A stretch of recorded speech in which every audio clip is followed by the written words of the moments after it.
Ik ga zijn, we gaan er nou voor en dan voluit, net maar de handrem erop, want dan jou in feite het signaal, wij hadden er onvoldoende vertrouwen in dat dit wat wordt. En dan kun je beter maar eerlijk wezen en zeggen, het houdt je erop. Het moment waarop dan de gedeputeerde zei van er is geen yield, het yield wordt net beschikbaar gesteld, dus de stekker eruit.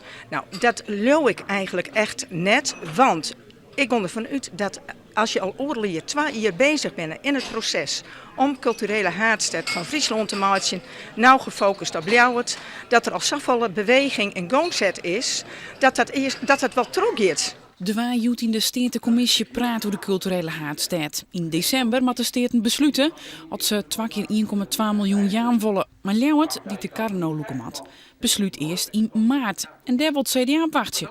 Om dat nou al helemaal vrij te gaan en dan Ljouwert en maart nog een keer de Rier van Ljouwert de besluitvorming te krijgen. Wij gaan zeggen van dat vinden wij net een correcte samenwerking. Poppen dat en dat vonden de orenpartijen en ik. Er ben nog heel tijd geen concrete plan. De visie is heel vaag. De plannen zijn niet concreet en waar zezen wij dan ja op? Zou dat in maart oorswijzen? Daar kon ik van uit. En als dat net zo is, dan denk ik dat het ook misschien wel verstandig is om net terug te gaan. Want dan moet je wel, wij zetten hier een hele pot geld in, terwijl er op horen plakken een hele grote bezuinigingen plak vinden.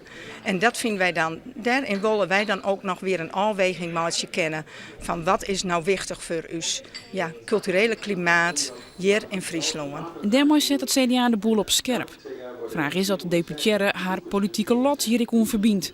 Het college had een uitstel voorlijn. Het gebeurt vaker met uitstellen van het college die het wil of net helje. Morgen praat het CDA in de eigen fractie verder hoe de culturele haardstad. In december wordt er in de Steerten verder praat en is het erop of eronder.